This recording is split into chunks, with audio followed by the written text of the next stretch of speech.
رات کے وقت آپ سنورنگ کرتے ہیں، خراٹے لیتے ہیں، سانس اچھی طرح سے نہیں لے پاتے، اس کی وجہ یہ ہے کہ فنگل انفیکشن کی گروتھ اور بائیوفیول کا ڈسٹرب ہونا، فرینڈلی بیکٹیریا یا فرینڈلی مائکروب کا ختم ہو جانا، یہ سب وجوہات شامل ہیں۔ دیکھیں یہ جو فرینڈلی جراثیم ہے یہ آپ کے اینٹی بایوٹکس کھانے کے بعد اپنے ارد گرد بایوفیلمز کو مزید سٹرونگ کر دیتے ہیں، اور یہ بایوفیلمز سلیمی ہوتی، یہ اپنے آپ کو پروٹیکٹ کرنے کی کوشش کرتے ہیں اور نتیجے میں بہت زیادہ ریشہ پیدا کرتا ہے۔ اگر آپ کا ریشہ یلوش ہے یا گرینش ہے تو یہ بیکٹیریل انفیکشن کی وجہ سے ہو سکتا ہے، لیکن اگر وائرل انفیکشن ہے تو اس کیس میں آپ کا جو ریشہ ہے وہ سفید یا صاف رنگ کا ہوگا، اور جو ریشہ ہے وہ ٹرانسپیرنٹ ہوگا، لیکن یہ 100% ایکوریٹ نہیں ہے۔ کبھی کبھار آپ دونوں انفیکشنز کا ایک وقت میں شکار بھی ہو سکتے ہیں۔ پوسٹ نیزل ڈریپ، اگر یہ پرابلم سیویئر نہیں ہو تو آپ normal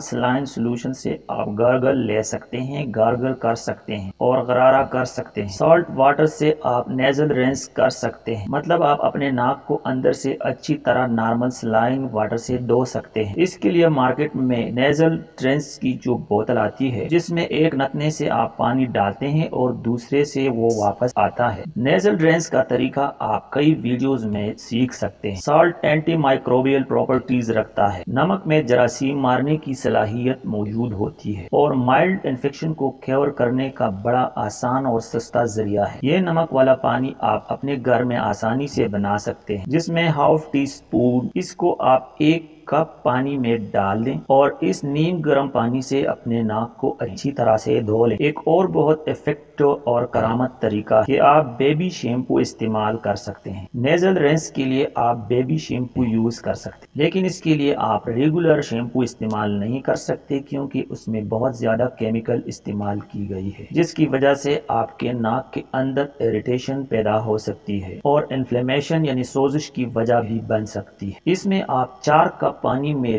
2 T spoon baby shampoo استعمال کر لیں اور اس نیم گرم پانی سے اپنے ناک کو دن میں 3 سے 4 مرتبہ اچھی طرح سے رینس کر لیں، دھو لیں، اور یہ سائنسز میں جمع ہوئے ریشے کو مکمل طور پر ڈائلوٹ کر دے گا، اسی ریشے کو مکمل لوز کر دے گا۔ اور اگر آپ ان دونوں کا کمبینیشن کر لیں یعنی مکس کر لیں سالٹ والے واٹر کو اور بیبی شیمپو کو، تو یہ بہت زیادہ افیکٹو ہو جائے گا اور اس مسئلے کو حل کرنے کے لیے بہت مددگار ثابت ہو۔ اس کے علاوہ آیوڈین کا استعمال آپ کر سکتے ہیں، یعنی آیوڈین کا ایک حصہ آپ لے لیں اور پانی یعنی 50-50 دونوں آپ کر لیں اور واٹر میں اس کو ڈائلوٹ کر لیں اور کاٹن برڈز کے ذریعے اپنے نتنوں میں اچھی طرح سے لگائیں۔ آیوڈین جو ہے یہ ایک بہت اچھا اینٹی مائکروبیل ایجنٹ ہے، یہ مکمل جراثیم کش ہے اور اس کو پانی کے ساتھ مکس کرنا اس لیے ضروری ہے تاکہ یہ اندر اریٹیشن پیدا نہ کرے اور جلن نہیں کرتا، اور جو باقی مکسچر بچ جائے اس سے آپ اچھی طرح غرارے یعنی گارگل کر لیں، یعنی ہر 12 گھنٹے کے بعد اچھی طرح آپ گارگل کر لیں۔ 30 سیکنڈ تک آپ گلے کے اندر پچھلی سائڈ تک یہ پانی آپ رہنے دیں اور پھر آپ تھوک دیں۔ یہ طریقہ بہت ہی ایفیکٹو طریقہ ہے اور یہ طریقہ اپلائی کرنے کے بعد آپ بہت زیادہ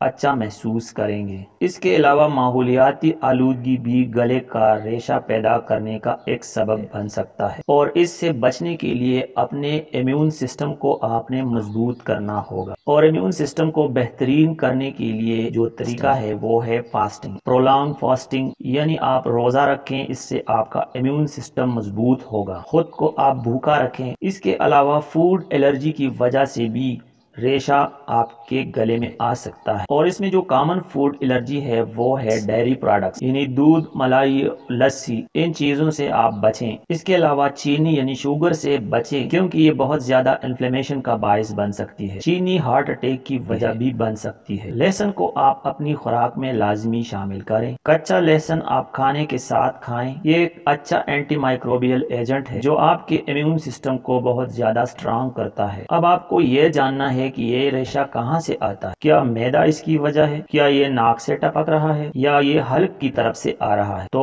یہی اس ویڈیو کا مقصد ہے۔